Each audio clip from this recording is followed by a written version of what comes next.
arrière, puis on va dire « Ah, c'est à peu près en 2012 que la bascule s'est faite. » Puis je te dirais que, moi, ça m'a fait rire. M'a donné un exemple précis, OK? Quand le Maclean's est allé dire que le Québec était l'État le plus corrompu du Canada, là, ça m'a beaucoup fait rire parce que je me suis dit, c'est pas tout à fait ça. Si tu le prends d'un autre regard, tu te dis, regarde, il y a une armée de journalistes ici qui ont décidé que c'était fini, ce régime-là. Puis que là, on va mettre ça au grand jour, on va faire la lumière là-dessus. Ça ne veut pas dire que c'est moins corrompu en Ontario, c'est juste parce qu'ils ne sont pas rendus à faire le ménage de leur bord. C'est moins corrompu en Colombie-Britannique qu'aux États-Unis, c'est juste qu'ils n'ont pas fait le ménage encore. Donc, le boss camarade dans la construction, etc., c'est 2012. C'est un balayage. C'est un espèce de balayage de ce qui fait plus de sens. C'était-tu écrit par Nostradamus, ça? Dans la littérature spirituelle, ce qui revient partout, c'est que 2012 n'est qu'une bascule de conscience où est-ce que nos structures vont être ébranlées jusqu'à la moelle et qu'on va avoir à reconstruire un monde. Structure de connaissance. Non, les structures économiques, politiques, sociales,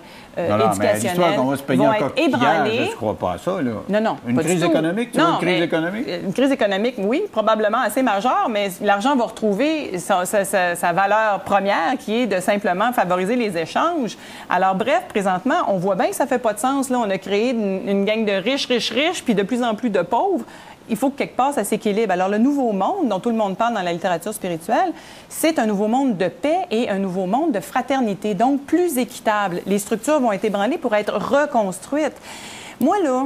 Comme un grand crash boursier de 29. Non, mais pas nécessairement un grand crash boursier. Simplement que nos structures vont se dissoudre pour être reconstruites. Ça ne veut pas dire que ça va... pas une crise, pas une révolution. Ça ne veut pas dire que ça va se faire nécessairement du jour au lendemain. Ça peut se faire très progressivement, mais ça va se faire sur une période assez rapide quand même, d'à peu près 20 ans, selon ce que tout le monde dit un peu partout, là. Ça peut prendre 1000 ans aussi si on décide que ça ne nous tente pas, parce qu'on est les créateurs de notre vie, là. Okay. Mais ça pourrait se faire assez rapidement. Parce que c'est quand même imprécis. Là. Nostradamus n'a pas écrit construction, ça brassera en 2012 au Québec et après ça viendra la nouvelle époque. Il faut vraiment qu'on fasse une pause. Oui, mais une pause, OK, parce que j'aimerais ça te dire après pourquoi je crois ça. Écoute, j'en ai du temps pour toi. Là.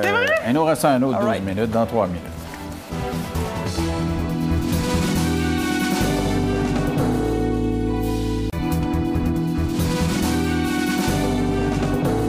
Alors, on parle de décembre 2012 qui, en principe, devrait entraîner un certain nombre de changements astronomiques et, à cause de ça, un certain nombre de changements dans nos mentalités.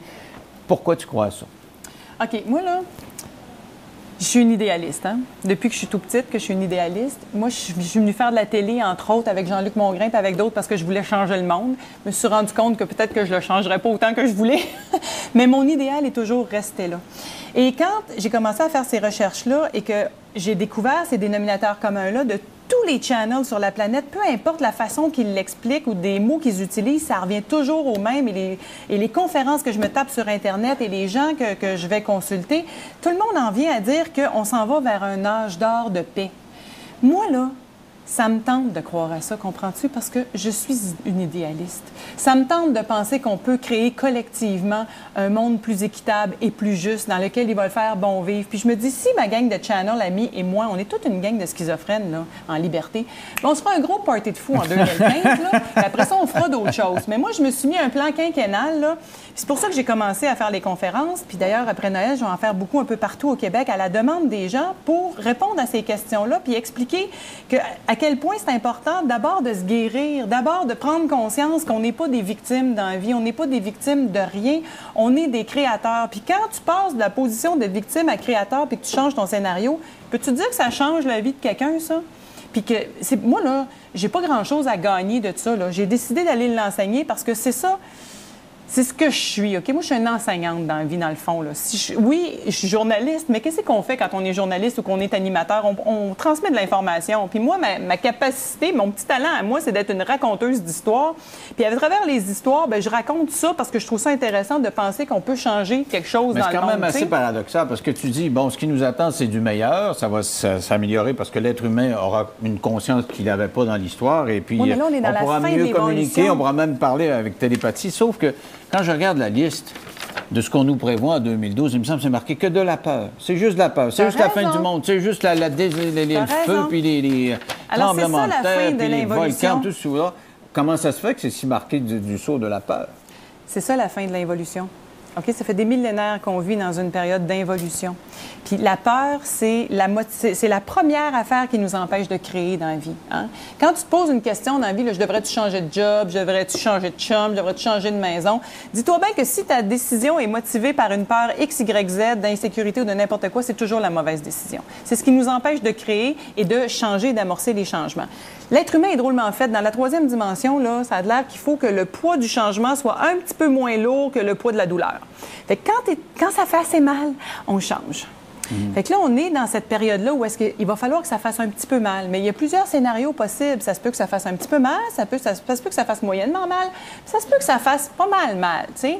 Qu'est-ce qu'on veut, nous autres? Moi, je prétends qu'on peut passer de l'autre bord, là, dans cette nouvelle ère-là, avec un petit peu moins de douleur. Parce que ça, c'est notre héritage judéo-chrétien. Hein? Il faut travailler pour gagner son ciel, puis c'est ça la vie, puis c'est dur la vie. Puis la vie, c'est un combat, puis tu sais...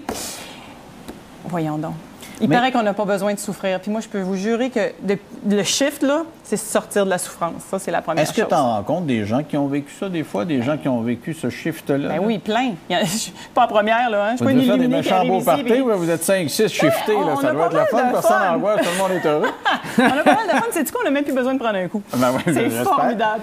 Non, mais sans blague, là, et ça se dit quoi des gens qui J'en ai plein autour de moi, là. J'en ai plein autour de moi. Plus qu'on pense? Ah oui, puis regarde, ce que j'enseigne en conférence, là, je pourrais te parler des familles d'âmes puis tout ça, mais quand tu rentres dans ta voie dans la vie, puis moi, je suis rentrée dans la mienne, je me suis mis à m'attirer plein de gens qui portent la même couleur que moi, ce qu'on appelle les gens de la même famille d'âmes. Alors, j'ai plein de monde autour de moi maintenant qui parlent le même discours, puis étonnamment, j'ai pas perdu mes anciens amis. Je suis pas devenue une ésotérique finie, là. Tu sais, moi, je me considère plus comme une exotérique, comme je te disais l'autre jour. Je prends cette matière-là qui était réservée à une élite avant, puis je la vulgarise, puis je la transmets.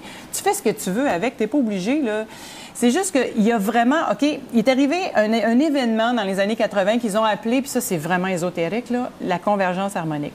Je te donnerai pas les détails de ça, mais ce que ça veut dire, c'est que on a atteint le masse critique. On a atteint la masse critique dans les années 80 de gens suffisamment conscients sur la planète pour penser justement faire cette bascule-là. Parce qu'on aurait pu s'en aller directement à notre mur. Hein? Je veux dire, si tu parles à des scientifiques, là, il y en a qui sont pas mal moins optimistes que moi puis qui vont dire « il est trop tard pour la planète ». C'est sûr qu'elle va se révolter. Si je comprends bien, tu fais partie d'une élite de conscientisés. Mais on est toute une gang. On est des 1980, on est des millions et des millions et des millions sur la planète. Puis au Québec, là, j'ai vu dans les 6 dernières années l'éveil faire ça, là, une courbe exponentielle. Les gens sont pas perdu une amie. Il n'y a pas personne d'éliminer ou de quoi. Pas personne. Il y en a qui me trouvent bizarre, là, mais ils trouvent ça drôle, puis on en rit parce que écoute, je me prends tellement pas au sérieux à part de ça. J'ai du fun avec ça, moi. Là. Ma conférence, c'est un stand-up comique de l'au-delà. Je dis des niaiseries pendant 2 heures là-dedans. Toi, t'es en contact avec un humoriste? Moi, je pense que j'étais un humoriste. Ça a l'air que j'étais fou du roi et troubadour dans une autre vie. Ah, bon? Fait que moi, j'ai rien envie à Danny Turcotte. C'est fait. C'était dans une autre vie. Dans une vie ici, je peux m'amuser à enseigner. Mais est-ce qu'il y en a qui déshiftent? Parce que tantôt, tu m'as dit, OK, on apprend à sortir de son corps. Mais est-ce qu'il y en a qui, avec la mort d'un conjoint, non, c'est avec la perte d'un emploi, avec l'angoisse de la vie, je sais pas quoi, maintenant, ils ont une belle sérénité, sortent de leur corps, puis sont capables de dire, OK, fais ci, fais ça. Mais là, je sais pas, tu perds ta conjointe d'un accident d'auto, puis là, tu dis, oh, foum, je rentre. Oui, ça s'appelle une perte de foi. Ça peut arriver, mais je prétends que c'est un processus irréversible en ce sens que tu peux avoir une perte de foi pendant un certain temps, mais ça finit par revenir. Une fois que tu as connu ça, Parce que, regarde, premièrement, pour moi, la mort n'existe pas. Tu sais, quand on arrête d'avoir peur de la mort, puis qu'on comprend la mort, on comprend la vie, puis on meurt dans la vie. Alors, la mort n'existe pas, c'est une transformation, pour moi, encore une fois. Donc, je suis pas sûre que je serais plus fine qu'un autre si je perdais un enfant, je te l'accorde. Ça, je sais pas comment je réagirais à ça. Mais tu sais, tu peux regarder des cultures différentes. Là. Si tu vas, par exemple, dans un établissement funéraire, puis que tu vois une gang d'Haïtiens puis une gang d'Italiens qui vont être là pour quelqu'un qui est décédé, tu vas voir les Italiens qui sont tous en noir puis qui broient, puis qui broient. Tu vas voir les Haïtiens qui sont tous colorés puis qui célèbrent. Ça, c'est culturel. Hein? Nous autres, on en a fait quelque chose de même dramatique, là, mais la mort fait partie de la vie. Puis étant donné que moi, maintenant, j'ai accepté les notions de réincarnation et d'évolution, la mort, c'est simplement une transformation, là.